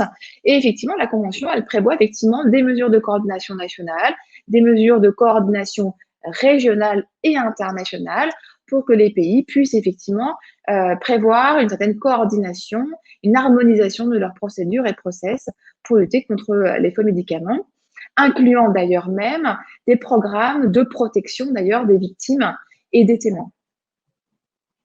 Très bien, je te remercie Amélie. J'ai quelques questions, je fais un petit tour avec les internautes. Alors moi j'ai des questions que je lis et qui disparaissent, donc ça je ne sais pas. Il y avait une question qui venait du MEAE, notre ministère, de Jeanne Rick, que je salue. Mais alors, je ne vois plus sa question, mais je pense que c'était de savoir, pour la lutte contre les faux médicaments, quel rôle jouait la société civile et si ils étaient impliqués. J'associe une autre question de Bélène de Haedes qui disait est-ce qu'on ne devrait pas faire plus de sensibilisation auprès des médecins et des cliniciens. Je pense que ces questions-là, effectivement, est-ce que quelqu'un peut répondre sur ce qui se fait dans MediSafe, si vous avez des exemples je sais qu'on développe des campagnes de sensibilisation et qui ciblent évidemment les professionnels pour leur donner. Je ne sais pas où l'OMS ou quelqu'un de MediSafe, et j'ajoute une autre question de Cécile Massé. Bonjour Cécile. Comment on pourrait appuyer les autorités des pays à détecter les documents falsifiés? Les documents, ça c'est vrai que c'est compliqué. Est-ce que l'OMS peut offrir du support pour former les autorités? Bon, déjà sur la lutte contre les faux médicaments, est-ce que vous avez des exemples d'implication de la société civile? Alors, Pernet me répond, les notifications de la société civile font partie des meilleures en termes de détail, qualité. Pernet, est-ce que tu peux dire un petit mot rapide? Merci Caroline, et puis bonjour à Cécile à travers les écrans. Oui, je voulais juste te dire que c'est très important d'avoir, dans la partie prévention de la stratégie de l'OMS, il y a une fonctionnalité concernant la collaboration entre différents acteurs. Il faut absolument collaborer avec les acteurs qui sont capables d'appliquer les lois, que ce soit les douanes, que ce soit les organes judiciaires ou que ce soit la police, etc., qui collaborent avec les autorités de réglementation. Et la société civile fait partie de ceux qui sont capables à la fois de faire remonter des informations, mais aussi de distribuer des informations en termes de prévention. Et c'est vrai que chaque fois qu'on fait des formations dans les pays, on essaie de les impliquer avec les autorités publiques. Donc, Alassane l'a mentionné au tout début, il a dit parfois les patients connaissent leur traitement beaucoup mieux que le médecin lui-même ou beaucoup mieux que le pharmacien lui-même. Et c'est vrai que typiquement, si vous allez avoir un patient qui est diabétique, qui a l'habitude de prendre de l'insuline et que cette insuline ne fonctionne pas, il va le savoir très rapidement. Il va savoir que c'est peut-être un problème avec le produit plutôt qu'un problème avec lui-même. Et ces notifications-là, on rentre un peu dans le domaine de la pharmacovigilance, mais c'est très important que ces notifications remontent, qu'il y ait une capacité de détection et de gestion des données au niveau des pays, mais également, dans l'autre sens, la société civile, c'est ceux qui seront les plus à même de faire passer les bons messages de prévention auprès des acteurs, en fait, des patients, de dire n'achetez pas des médicaments dans la rue ou faites attention quand vous, par exemple, en termes d'usage rationnel des antibiotiques, ils peuvent être des interlocuteurs extrêmement intéressants. Je prends juste cette opportunité pour rebondir sur un point concernant l'acceptabilité. Caroline, vous avez mentionné un commentaire qui vous a choqué concernant qui disait en gros, je résume, est-ce qu'un produit de qualité inférieure ne vaut mieux-il pas que rien du tout? Et en fait, si on met des standards, si on met des normes de qualité, c'est qu'il y a une raison. Après, on peut toujours débattre des normes et des fourchettes, etc. Mais il y a bien une raison pour lesquelles il y a ces normes de qualité pour que le traitement soit efficace. Si un produit ne rentre pas dans ces normes de qualité, l'argent a été dépensé pour rien. Et ça rejoint ce que disait Alexandre. Il faut au contraire donner les moyens aux autorités de réglementation pour mettre en place ces normes, pour faire respecter ces normes et les faire appliquer. Et c'est absolument important. Et je voudrais juste donner un exemple. On a une base de données à l'OMS qui est extrêmement intéressante parce que c'est une mine d'or en termes de données qualitatives et quantitatives. Et quand j'ai fait une analyse thématique l'année dernière sur les différentes formes d'accès et de voir comment on pouvait lier des critères d'accès aux données, au champ des données dans la base de données. Et donc, j'ai essayé d'identifier qu'est-ce qui pouvait être l'équivalent d'un critère d'acceptabilité qui fait partie des piliers de l'accès. Et on s'est rendu compte que la qualité, entre guillemets, la qualité d'emballage des produits falsifiés qui étaient distribués dans les pays où la capacité des agences de réglementation était plutôt faible, la capacité d'exécution des lois et de prévention, et ben la qualité de ces produits-là, la présentation visuelle était généralement très faible. Et on pourrait en déduire que dans ces pays où l'accès est tellement faible à des médicaments, eh bien, on va accepter des produits qui sont de plus en plus éloignés de ce à quoi on pourrait s'attendre. Et on en a l'évidence, on en a les données probantes, puisqu'on voit les photos des produits qui sont vraiment on met de moins en moins d'efforts dans la présentation du produit. Je ne parle même pas de ce que contient le produit. Je parle de l'étiquetage, je parle de l'emballage, etc. Et ça, on le voit très nettement. Plus un pays a des capacités de réglementation faibles, plus la qualité d'emballage et de présentation de ces produits-là va en se dégradant.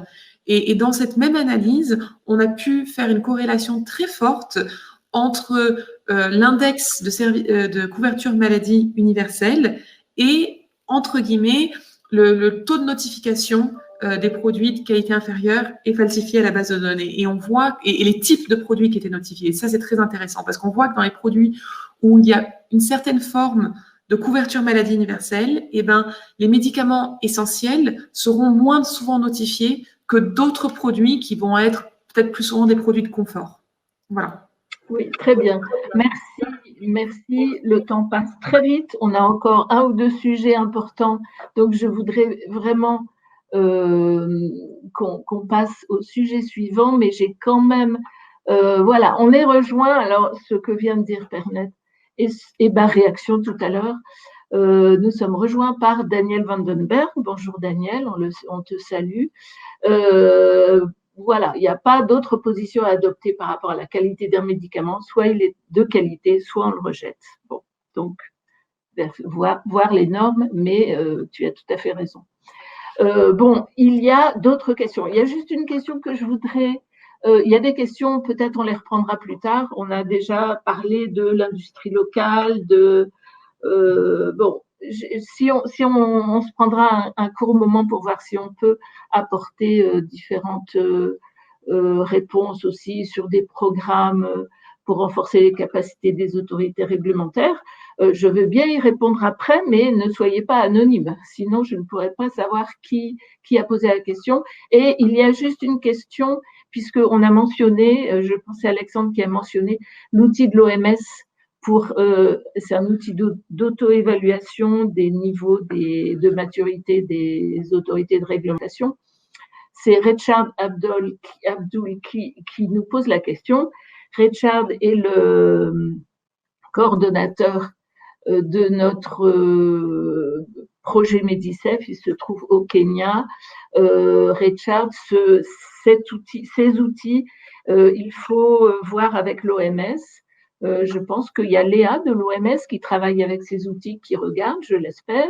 Il faut voir avec l'équipe qui travaille de l'OMS et c'est avec eux qu'on peut faire ces exercices d'évaluation qui sont vraiment très intéressants. On va passer vite fait à la question supplémentaire qui est quand même très importante. Quand on parle de qualité, on parle aussi de contrôle de qualité et de laboratoire de contrôle de qualité, peut-être aussi de système d'assurance qualité, mais je pense qu'on n'aura pas le temps de tout voir. Mais où est-ce qu'on en est sur les laboratoires de contrôle de qualité? Voilà, moi j'ai toujours connu des programmes pour réhabiliter des contrôles, rééquiper des laboratoires de contrôle et les laboratoires qui ne fonctionnaient pas ou qui étaient de très faible niveau. Où est-ce qu'on en est, Alassane? Est-ce que tu peux nous dresser rapidement, s'il te plaît? D'accord, Caroline, je vais faire vite, comme tu sais que je parle beaucoup. Par rapport au laboratoire de contrôle qualité, il faut faire un distinguo entre les laboratoires, même si j'aime pas souvent faire ça, les laboratoires anglophones et francophones, parce qu'aujourd'hui, en Afrique noire francophone, malheureusement, il n'y a pas de laboratoire de contrôle qualité préqualifié par l'Organisation mondiale de la santé, ce qui est un défaut. Les directeurs des labos que je connais ont une forte volonté pour passer à la préqualif, mais malheureusement, dans la chaîne des valeurs, dans la chaîne des responsabilités pharmaceutiques avec les acteurs, le laboratoire est souvent le parent pauvre du système pharmaceutique. C'est-à-dire qu'on va investir dans les centrales d'achat parce que l'accès des produits est visible. On va investir dans la pharmacie hospitalière, mais souvent les labos ne bénéficient pas de beaucoup d'investissements. Ce qui fait qu'ils sont souvent confrontés à 3 gros problèmes pour avoir la préqualification OMS actuellement. Le premier problème, c'est tout ce qui est maintenance, qualification des équipements qui coûtent cher. Donc, au niveau de l'Afrique noire francophone, il n'y a pas de structure capable de faire la qualification de ces équipements-là. L'autre challenge qu'ils ont, c'est l'accès donc à ce qu'on appelle les standards, c'est-à-dire ce qui permet de faire le contrôle qualité. Ça coûte cher et souvent on l'achète soit aux États-Unis, en Europe ou à Londres. Et le dernier levier sur lequel les labos peinent pour avoir la préqualification OMS, c'est un peu le renforcement des capacités du personnel des labos, parce que tout simplement, l'OMS change beaucoup ses guidelines pour qu'on ait des normes beaucoup plus robustes. Par exemple, là, on est maintenant sur ce qu'ils appellent du data integrity avec presque du 0 papier dans les labos. Et donc, ça, c'est très compliqué pour les labos.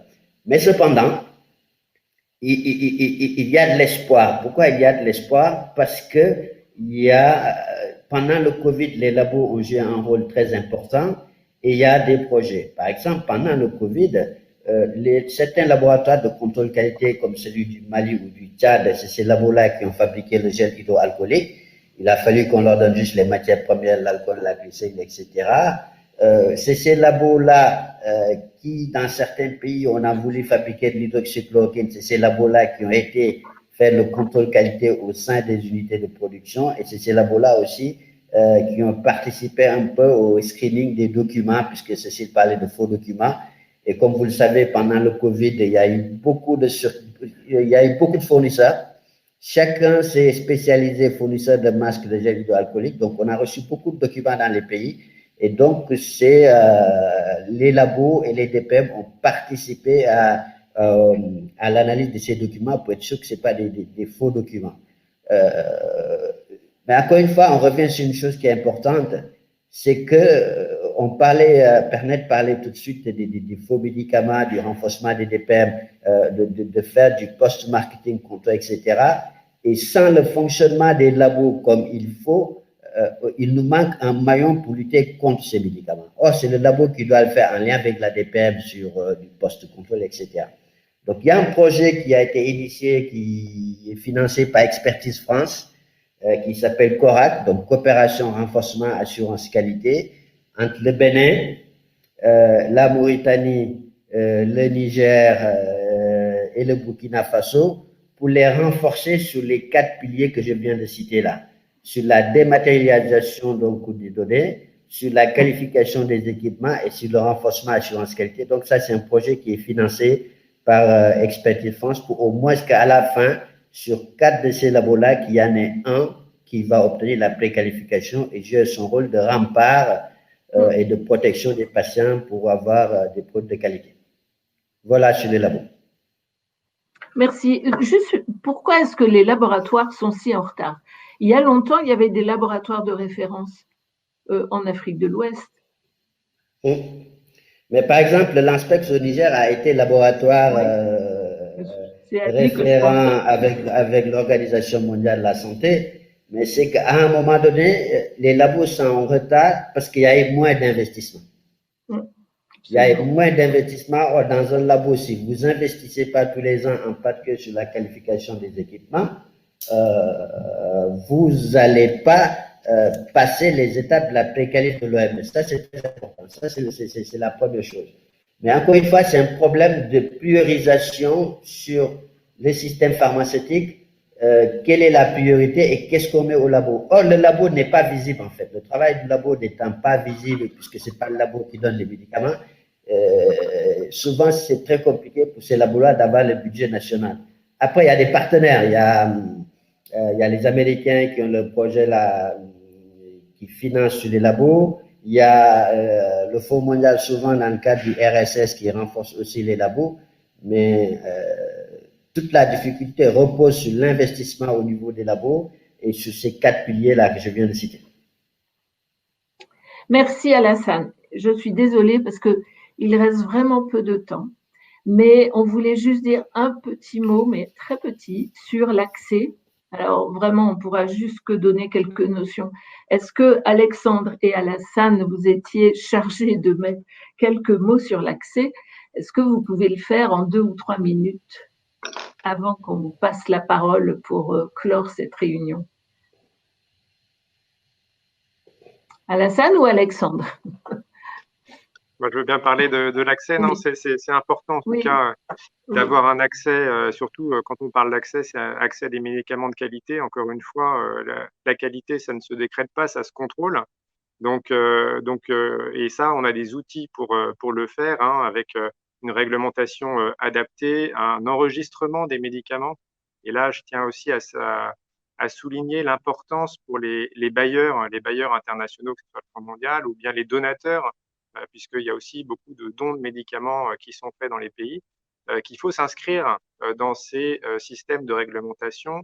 Il faut enregistrer, et c'est vraiment très important de pouvoir enregistrer aussi les médicaments des bailleurs, les médicaments qui sont donnés, pour qu'ils puissent être référencés et que lorsqu'on les contrôle, lorsqu'on contrôle le système pharmaceutique et qu'on tombe sur ce type de médicaments, on soit rassuré sur le fait que ce ne soient pas des faux médicaments ou des médicaments qui ont été introduits de manière non réglementaire. Donc, ce n'est pas grand-chose finalement, mais c'est aussi un appel à l'ensemble des partenaires à s'inscrire dans ces systèmes pharmaceutiques, ces systèmes de réglementation mis en place par les autorités de réglementation, qu'elles soient nationales ou régionales. Alassane, tu as un petit mot sur l'accès? Je vais faire vite parce que je sais que tu es pris par le temps. C'est juste sur l'accès, encore une fois, malgré le contexte qu'on vient de décrire, l'accès est possible, c'est pas une utopie. Comme disait l'autre, les utopies d'hier sont les réalités d'aujourd'hui. Donc c'est possible de le faire, et surtout qu'il y a un contexte aujourd'hui qui est favorable, parce qu'il y a la couverture maladie universelle qu'on fait dans les pays, il y a les zones de libre-échange, comme la zone de libre-échange continentale africaine, qui se fait. Il y a cette plateforme où il y a une question, on n'a pas le temps de répondre à cette plateforme-là, African Medical Supply Platform.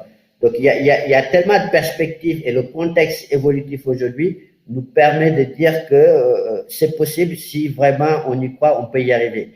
Donc en faisant quoi? Moi, de par mon expérience et de par les enjeux que je viens de citer là, pour finir sur une note positive, c'est profiter de la mise en place des couvertures maladie universelle et faire des achats stratégiques et la continuité des soins. Ça, c'est important parce que comme on est encore dépendant de l'importation, il nous faut des achats stratégiques au niveau régional. Je pense que c'est important, mais aussi ce qu'on appelle des achats de protection avec une capacité de réponse aux urgences sanitaires, mais surtout les achats groupés.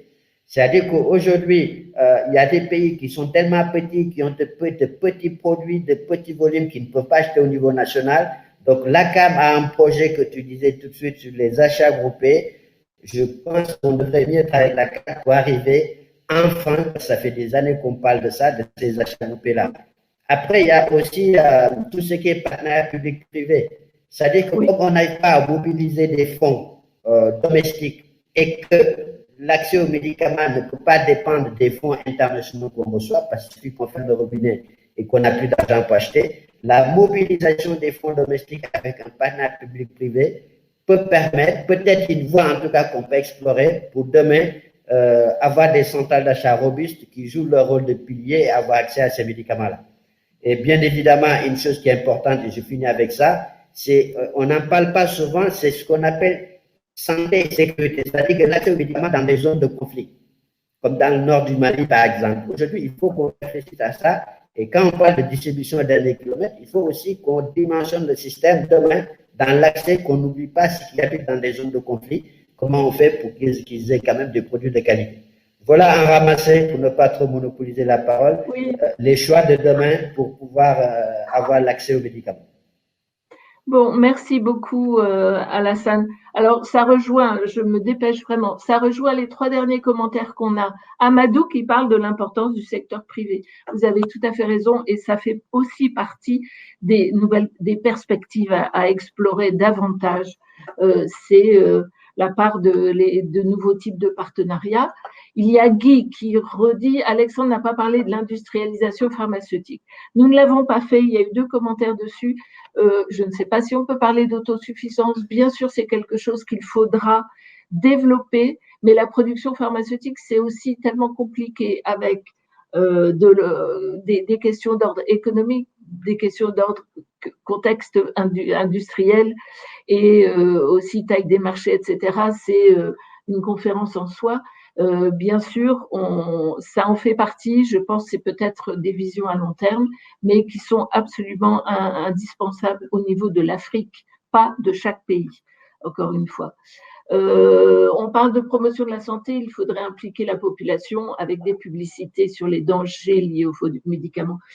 Oui, en tout cas, il faut faire des campagnes et il faut vraiment jouer sur les populations parce que c'est elles qui sont la demande et il faut vraiment leur donner les éléments pour qu'ils se détournent de ces médicaments. Il y a une campagne qui est en préparation dans ce cas-là qui va se faire avec la NPSP en Côte d'Ivoire et on sait que c'est très important.